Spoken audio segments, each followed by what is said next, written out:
नमस्कार, हमारे खास कार्यक्रम आदमपुर की जंग में आपका स्वागत है और मैं हूं आपके साथ गौरव राजेंद्र। कुलदीप बिश्नोई के इस्तीफे के बाद खाली हुई आदमपुर हलके की सीट को लेकर उपचुनाव का नोटिफिकेशन जारी कर दिया गया है। आपको बता दें कि आदमपुर हलके के लिए 3 नवंबर को मतदान होगा और 6 नवंबर को उपचुनाव के नतीजे सामने आएंगे।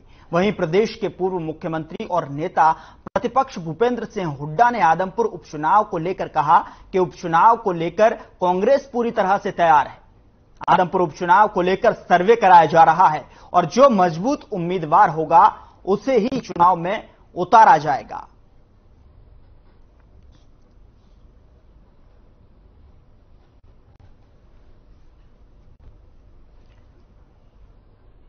तो आदमपुर विधानसभा सीट पर उपचुनाव का शेड्यूल जारी हो गया है। यहां 3 नवंबर को वोटिंग होगी। लगभग 2 महीने पहले कुलदीप बिश्नोई के इस्तीफे के बाद आदमपुर विधानसभा सीट खाली हुई थी।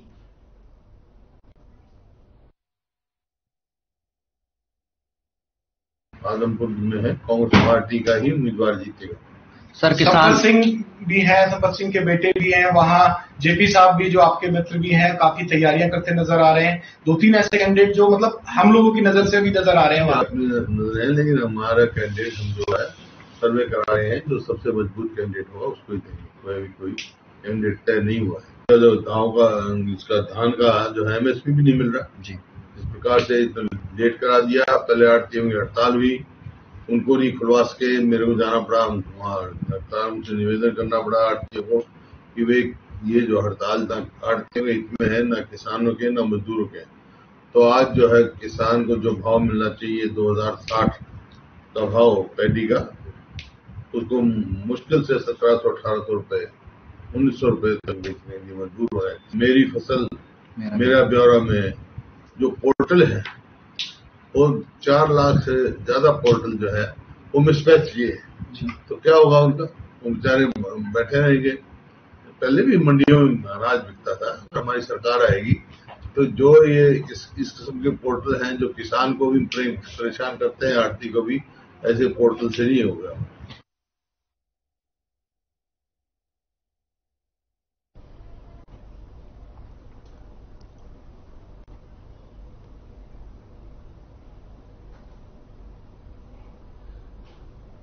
तो आदमपुर की जंग से बड़ी बातें आपके सामने ग्राफिक्स के जरिए आदमपुर हलके के लिए उपचुनाव की घोषणा हो गई है।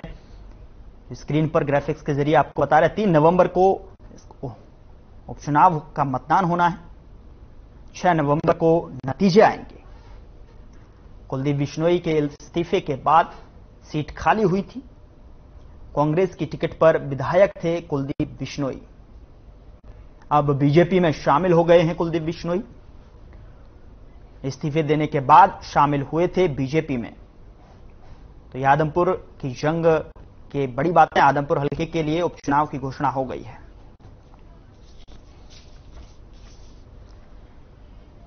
इस पर चर्चा करने के लिए हमारे साथ एक पैनल जुड़ा हुआ है। जल्दी से आपको इंट्रोड्यूस करा देते हैं। कांग्रेस से पक्ष रखने के लिए वेद प्रकाश विद्रोही हमारे साथ, प्रवक्ता हमारे साथ जुड़ रहे हैं। स्वागत है आपका सर। इनेलो से ओंकार सिंह हमारे साथ जुड़ गए हैं लाइव। और सर स्वागत है आपका। इनेलो से पक्ष रखेंगे और साथ ही साथ हिसार से अनूप कुंडू हमारे साथ जुड़े हुए हैं लाइव। तो आप सभी मेहमानों का स्वागत है सर हर खबर पर। सबसे पहले सर मैं वेद प्रकाश जी आपके पास आना चाहूंगा।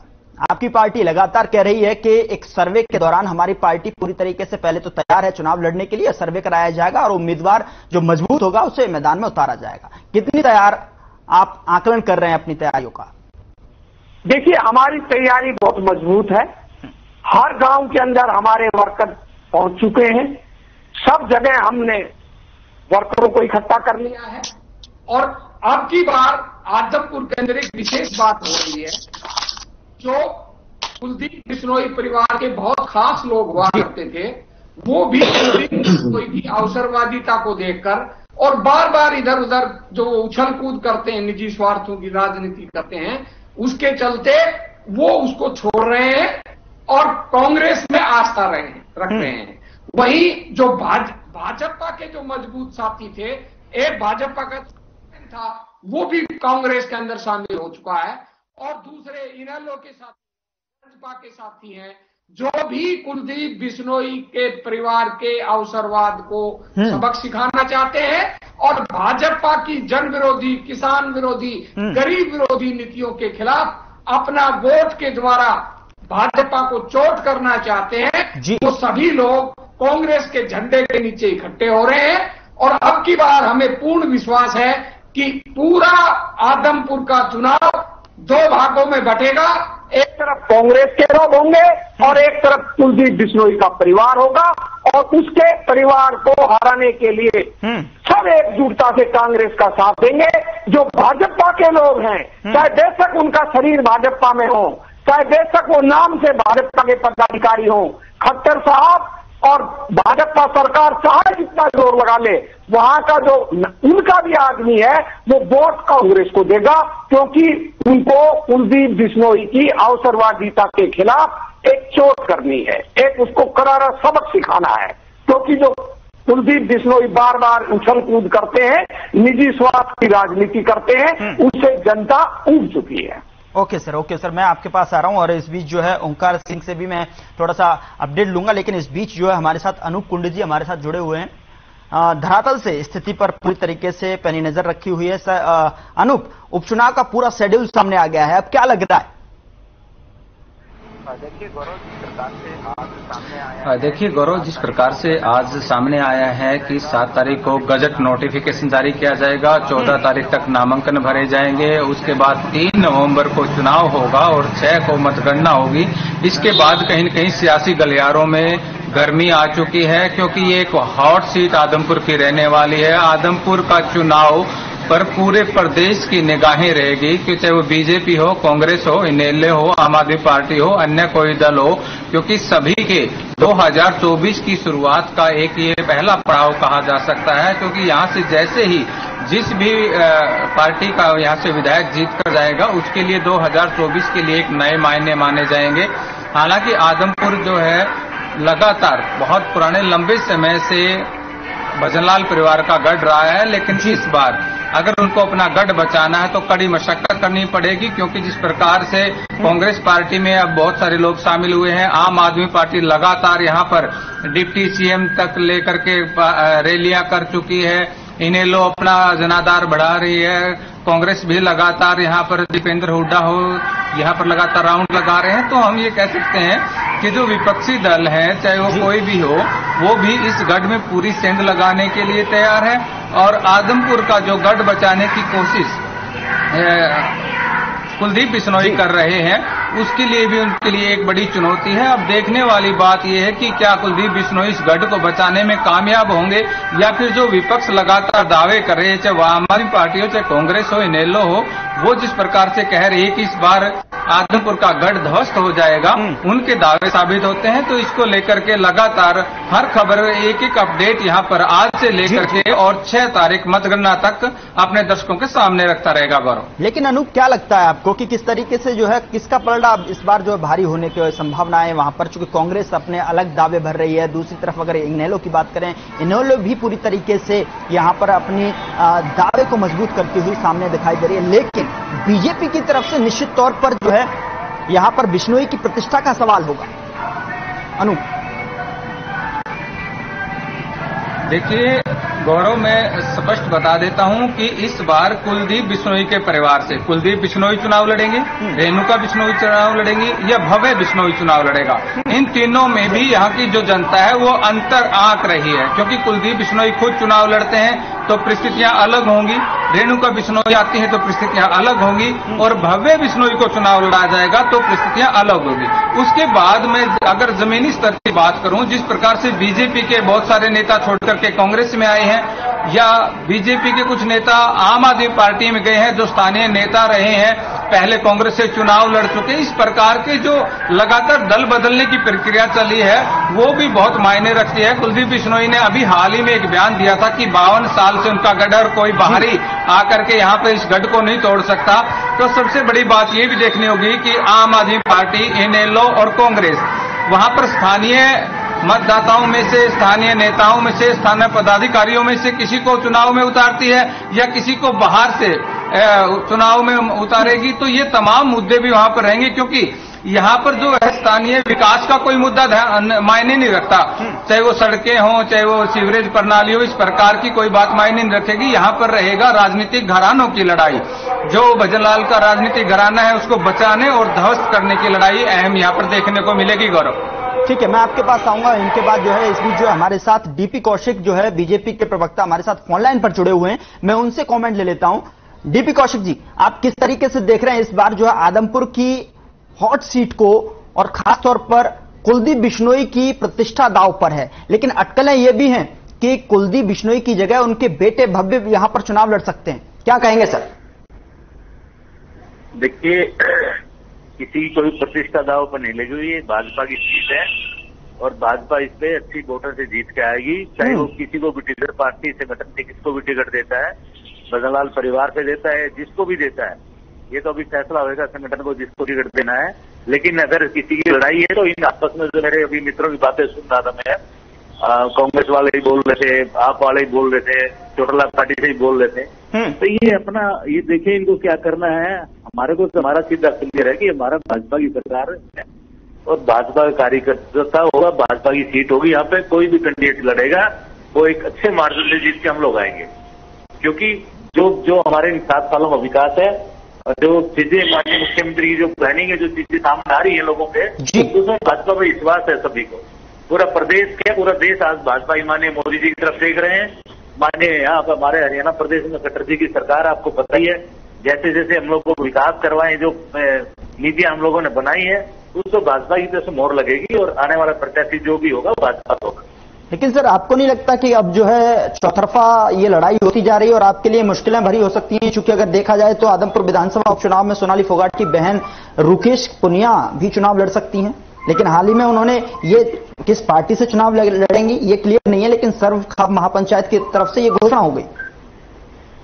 देखिए गौरव जी, ठीक है, राजनीति है, राजनीति में हर कोई भी कैंडिडेट आ सकता है, सबका अधिकार है अपना, ठीक है। बाकी तो मैं तो अपनी सरकार की तरफ से, अपनी पार्टी की तरफ से कह सकता हूँ कि भाजपा का कैंडिडेट जो भी होगा वो विजयी होगा वहां से, और वो जो विजयी होगा उसका मतलब ये नहीं कि भाजपा की कार्यशाली पे विजयी होगा। भाजपा ये कार्यकर्ता जो हमारे सब साथी वहां मजबूर हैं और हम अच्छे से इलेक्शन, जैसे आपने नीचे इलेक्शन लड़े, मैंने भाजपा लोग इसके हमारे जिला परिषद के चुनाव हुए और अभी जैसे गांवों के चुनाव होने हैं, सब पर हमारी सरकार की मोहर लगने वाली है।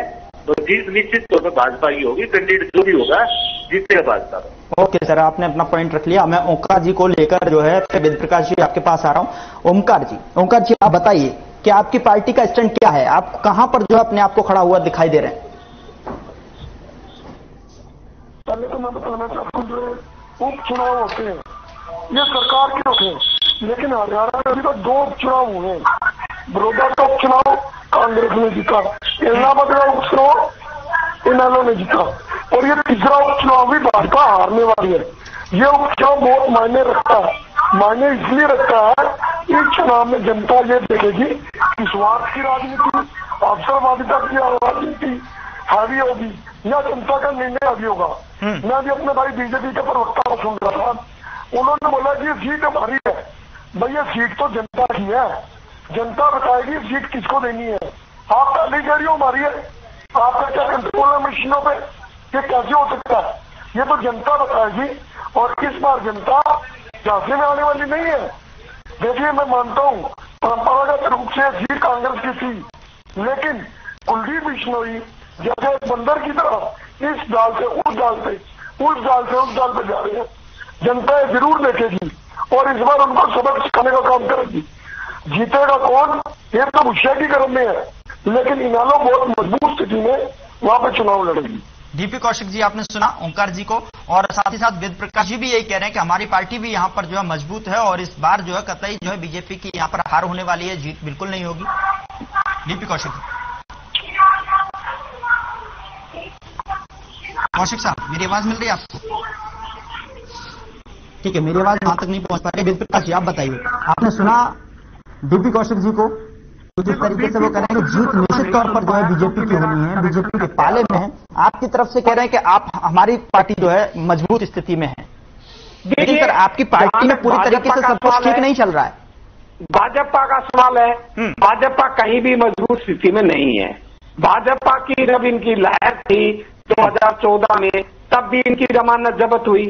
2019 में भी भाजपा की जमानत आदमपुर से जब्त हुई। तो भाजपा ये कहे कि ये सीट हमारी थी, हम जीतेंगे, ये तो हवाई बात है। अगर इनकी सीट होती तो ये कुलदीप बिश्नोई को तिकड़मों से तोड़कर अपनी पार्टी में शामिल नहीं करते, क्योंकि भाजपा का जनाधार नहीं है, ये कटु सत्य है। ये सत्य है कि बिश्नोई परिवार का वहां मुकाबला रहा है, वहां उनका गढ़ भी रहा है, परंतु वो गढ़ कांग्रेस की वजह से ही बना था।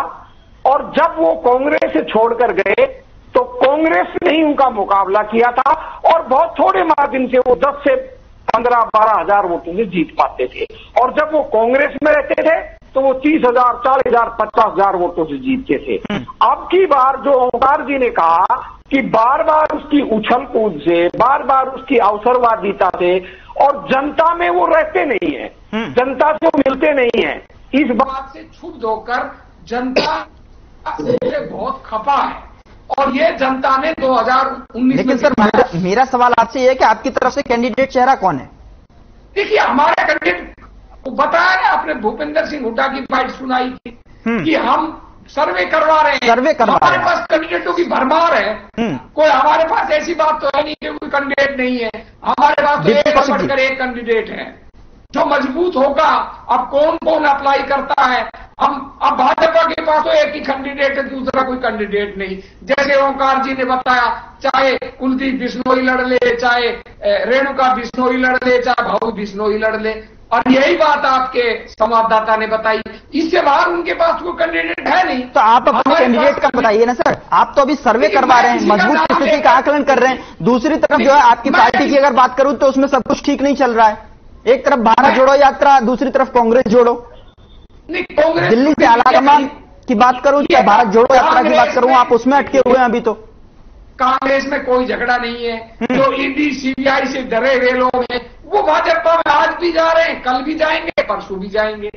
अब जैसे कुलदीप बिश्नोई था, वो ईडी डीपी कौशिक जी को मेरी बात मिल रही है क्या? मनी लॉन्ड्रिंग आप सुन पा रहे हैं सर पूरा? 3 दिन तक उसके घर छापामारी हुई, उसका और उसके बेटे का पासपोर्ट जब्त कर लिया। उसका बेटा बाहर पढ़ता था, उसके खिलाफ लुकआउट नोटिस जारी कर दिया, और इस लुकआउट नोटिस को वापस दिलवाने के लिए राज्यसभा चुनाव के 2 दिन पहले वो सुप्रीम कोर्ट गए। सुप्रीम कोर्ट में उनकी अपील खारिज हो गई। अब उनका भाजपा से सौदा हो गया कि मैं तुम्हारी पार्टी में आ जाऊंगा और मेरे बेटे के खिलाफ लुकआउट नोटिस जारी कर दो। जो भाजपा क्या कहते हैं, राज्यसभा चुनाव के 2 दिन पहले सुप्रीम कोर्ट में उसके लुकआउट नोटिस का सवाल मेरा ये नहीं था, सवाल ये था कि आपकी पार्टी में सब कुछ ठीक नहीं चल रहा, चुनाव नजदीक है, तारीख नजदीक है, और ऐसे में आप अभी सर्वे की बात कर रहे हैं। पार्टी संभालेंगे या फिर सीट संभालेंगे? सर जी, पार्टी संभाल रहे हैं या सीट संभाल रहे हैं या उम्मीदवार घोषित करेंगे? सवाल मेरा ये था। किससे सवाल है? आपसे ही था, लेकिन आप जो है ईडी और सीबीआई के झमेले में फंस रहे हैं सर।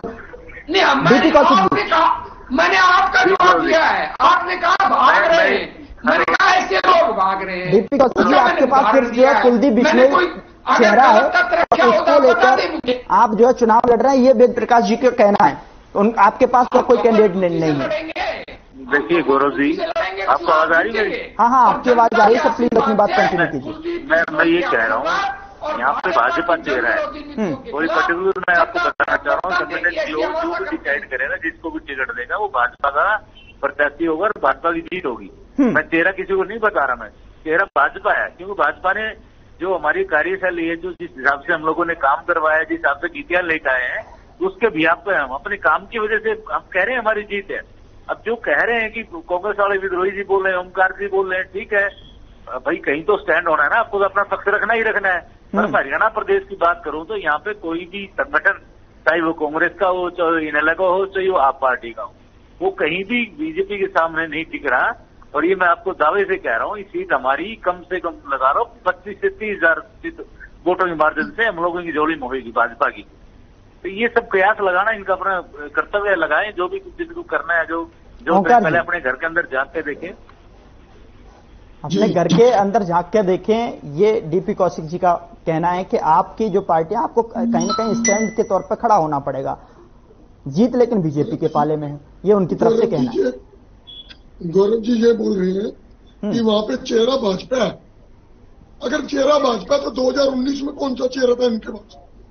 ये तो कांग्रेस का तोड़ लिया और उसको तोड़ लिया ईडी का दिखा के।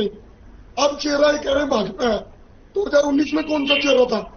इनके पास कोई चेहरा नहीं है। ये तो दूसरी पार्टी के उम्मीदवार डरा धमका के अपने पास लेके आते हैं। इनका अपना उम्मीदवार भी नहीं है, यह भी मैं गारंटी देता हूँ। उम्मीदवार भी कांग्रेस का ही है, कुलदीप बिश्नोई, जिसने अभी पार्टी छोड़ी। मैं चाह रहा हूँ ओमकार जी को, ये कह रहे हैं अपना इतना दावा कर रहे हैं, प्रदेश में किया क्या है? 2004 से 9 तक इनकी सरकार रही ना, 2004 तक इनकी सरकार थी। इसमें इन्होंने ऐसा क्या किया था जो इस हिसाब से अपनी जीत निश्चित कर रहे हैं? दूसरी बात मैं कांग्रेस से ही पूछना चाहूंगा, कांग्रेस का अंतरखल है, आप लोगों को जग जाहिर है, सबको पता है देश के अंदर। अच्छा कांग्रेस कहाँ स्टैंड करती है? अपना संगठन बनाने में इनको इतना झटके लग गए, इनके पास कुछ कोई कार्यकर्ता इनके पास नहीं है, संगठन इनके पास नहीं है। तो मैं समझता हूँ इलेक्शन कहाँ से जीता है? इलेक्शन से जीता है, बिना संगठन हम इनके पास तो किसी के पास कुछ है ही नहीं। और आप 75 का नारा दे रहे थे, 40 पर सिमट गए थे। ये तो अवसरवादी का जज्बा की है जो जमुना पार भेजना चाहती थी, और जमुना पार भेजने की बजाय आपको बुला बुलाकर चंडीगढ़ में बैठा दिया। जनता ने तो आपको हरा दिया, और आपकी सरकार बनने के बाद दो उपचुनाव हुए, दोनों जगह आप हारे हैं। मैंने कौन सी गलत बात कह दी? एक उपचुनाव कांग्रेस ने जीता है, एक उपचुनाव इनेलो ने जीता है, ये तीसरा उपचुनाव फिर हो रहा है। इस तीसरे उपचुनाव में भी आप हारेंगे। आप अपना विश्लेषण कर लें। जब हम बिना संगठन आपको इतनी भारी पटकनी दे सकते हैं तो आज कौन सी बड़ी बात हो गई? आपके पास हरियाणा में है क्या? आपके जो 40 MLA हैं उनमें 20 MLA तो कांग्रेस और इनेलो के हैं। आपके अपने तो बात पूछना चाह रहा हूँ, विधायक भी नहीं है मेरे भाई। आपके 10 MLA वेद प्रकाश जी, मैं आपके पास आ रहा हूँ, मैं आपके पास आ रहा हूँ। पहले उनका सर, मैं आपके पास आ रहा हूँ, वो कुछ कहना चाह रहे हैं। डीपी कौशिक जी जल्दी से। अच्छा उसके मैं वेद प्रकाश जी से पूछना चाह रहा हूँ, ये कैसे अपना सीट का दावा कर रहे हैं? क्या इन्होंने किया है पिछले 10 साल में? वो तो कह रहे हैं कि जितने भी उपचुनाव हुए हैं आपकी पार्टी तो बैकफुट पर ही नजर आई है। कौन से उपचुनाव की बात करो? कौन से चुनाव की बात सर जी? चलो ये मतलब थोड़ी होता है उपचुनाव में सारे, अगर हम लोग हैदराबाद हार गए तो इनके पास आपकी सरकार बनने के बाद दोनों में हारे हैं। ऐसा किसी ने बोल दिया? ये सब ठीक है, अपना पक्ष रखने का इनका अधिकार है, जो रखा है इन्होंने अच्छी बात है अपने लिए। नहीं हम जीते नहीं है, दोनों उपचुनाव है, कांग्रेस आप ये बताइए ना। लगाइए और भाजपा की जहाँ भी विधायक आप बताइए ना, दोनों उपचुनाव हमारी कार्यकाल का नतीजा होगा। नहीं सर, वो सवाल कर रहे हैं, बताइए कि इस बार जो है आप अपने पाले में किस एक ही चेहरा है, एक ही कैंडिडेट है। लेकिन सर कैंडिडेट तो अगर बात की जाए तो आप जो है इनेलो प्रवक्ता भी यही कह रहे हैं कि आप जो है तोड़ के लाए हो, ईडी सीबीआई को धमकाने की वजह से जो है तोड़ के ले आते हो। एक बात बताइए गौरव जी, कौन सी सीबीआई हम लोग वो कर रहे हैं? कौन सा कैंडिडेट है? ये तो अपनी इच्छा से लोग आए हैं। अरे अभी भी क्या है, अभी ये जितने भागेंगे इनके इन लोग तो सारे ओंकार जी, ले लो। अगर एक भी मैं आपके पास आ रहा हूँ अनुज जी। ओंकार साहब रिस्पॉन्ड। जिस लुकआउट नोटिस को जून के अंदर 8 जून को सुप्रीम कोर्ट ने कुलदीप बिश्नोई की याचिका खारिज कर दी थी 8 जून को, और भाजपा ने उसका विरोध किया था सरकारी वकील ने। फिर जब वो कुलदीप बिश्नोई इनकी पार्टी में अगस्त में आ गए तो ऐसा क्या हुआ कि 1.5 महीने बाद जिस बिश्नोई का पासपोर्ट जब्त करवाने, ठीक है मैं आपके पास आ रहा हूं। अनुज जी आप बताइए कि इस बार जो है सीट पर जिस तरीके से गहमा गहमी बनी हुई है, और साफ तौर पर दूसरी तरफ अगर मैं बात करूं, जिस दौर में कुलदीप बिश्नोई कांग्रेस में रहते हुए चुनाव जीते थे, तकरीबन जो है उन्हें वोट मिले थे 63,693 वोट से उन्होंने जीत दर्ज की थी। और वहीं बीजेपी से सोनाली फोगाट ने चुनाव लड़ा था, जहां पर उन्होंने अंतर से शिकस्त दी थी, तकरीबन 29,471 के वोट के अंतर का था। लेकिन इस बार भी सर्वखाप पंचायत की तरफ से कह दिया गया है कि उनकी बहन जो है चुनावी मैदान में दिखाई देंगी। किस तरीके से सेंटिमेंट क्रिएट होगा, किस तरीके से माहौल बदला जाएगा, क्या लगता है आपको? गौरव, मैं पहले स्पष्ट कर देता हूं कि जिस प्रकार से अभी सोनाली फोगाट के परिवार से चुनाव लड़ने की बात आई है, वो किसी सरवखा पंचायत की तरफ से नहीं आई, बल्कि परिवार के लोगों की तरफ से आई है। क्योंकि सरवखा पंचायत ने सिर्फ सीबीआई जांच की मांग की थी और उसके बाद जो राजनीतिक चुनाव के फैसले हैं वो परिवार के वहां पर सरवखा पंचायत में इन्होंने संकेत जाहिर कर दिए थे साफ तौर पर। प्रवक्ताओं को भी और जिस प्रकार से मैं बात करूं गढ़ की, तो जो कुलदीप बिश्नोई का गढ़ रहा, इसमें कोई दो राय नहीं कि कांग्रेस के नाम पर उनका गढ़ बना। भजनलाल बहुत लंबे समय तक मुख्यमंत्री रहे, परिवार के लोग एमएलए रहे, उप मुख्यमंत्री रहे, सांसद रहे, लेकिन अब ये पहला ऐसा चुनाव आएगा जब कुलदीप बिश्नोई का परिवार बीजेपी से चुनाव लड़ेगा। अब देखने वाली बात है कि वहां पर जो कार्यकर्ता है कांग्रेस पार्टी का, वो किस तरह से वोट देता है और जो बीजेपी का कार्यकर्ता है वो किस प्रकार से वोट देता है, क्योंकि दोनों के वोटों का एक आंकलन किया जाएगा तो परिस्थितियां अलग बन जाएंगी। क्योंकि जो कांग्रेस के दम पर अगर कुलदीप बिश्नोई जीतता था, तो इस बार बीजेपी के अगर वोट बैंक को उससे जोड़ के देखा जाएगा तो उसकी मुश्किलें बढ़ेंगी। क्योंकि जो सोनाली फोगाट को वोट मिला था वो बीजेपी का वोट बैंक था, वो पूरा का पूरा वहां तब्दील होता है। या फिर जिस प्रकार से मैं एक प्रवक्ता को सुन रहा था, वो कह रहे थे कि बीजेपी के कार्यकर्ता ही इनसे खुश नहीं है, कुलदीप बिश्नोई के अवसरवादिता के कारण उनको वोट नहीं देंगे, तो भीतरी घात होंगे, कौन सी पार्टी भीतरी घात का शिकार होगी, ये तमाम चीजें जो है निकल करके सामने आएगी। क्योंकि अभी चुनाव की डेट डिक्लेयर हुई है, अब जैसे जैसे चुनाव की प्रक्रिया आगे बढ़ेगी तो तस्वीरें क्लियर होती चली जाएंगी और बहुत ही रोमांचक इस पर जो आदमपुर का रन होगा, इसमें देखने वाली बात है। सबसे बड़ा ये भी रहेगा गौरव कि यहाँ कांग्रेस किसको उम्मीदवार उतारती है, आम आदमी पार्टी किसको टिकट देती है, इनेलो से कौन आएगा, जातीय समीकरण भी यहाँ पर बनेंगे। बहुत लंबा चौड़ा यहाँ पर इस जो जंग में है देखने को मिलेगा और हार जीत जो होगी कुलदीप बिश्नोई को हराने और जिताने में, दो में ही मुकाबला यहाँ पर विशेष तौर पर रहेगा। गौरव, चलिए, बहुत बहुत शुक्रिया आप सभी मेहमानों का हमारे साथ जुड़ने के लिए। वेद प्रकाश जी, आप अपनी तरफ से हमारे साथ जुड़े और बात रखी। इनेलो से ओंकार सिंह आप जुड़े और डीपी कौशिक जी आप हमारे साथ जुड़े, बीजेपी से प्रवक्ता थे और आपने सभी मेहमानों ने अपनी बात हमारे साथ साझा की। फिलहाल इस बुलेटिन में इतना ही। नमस्कार।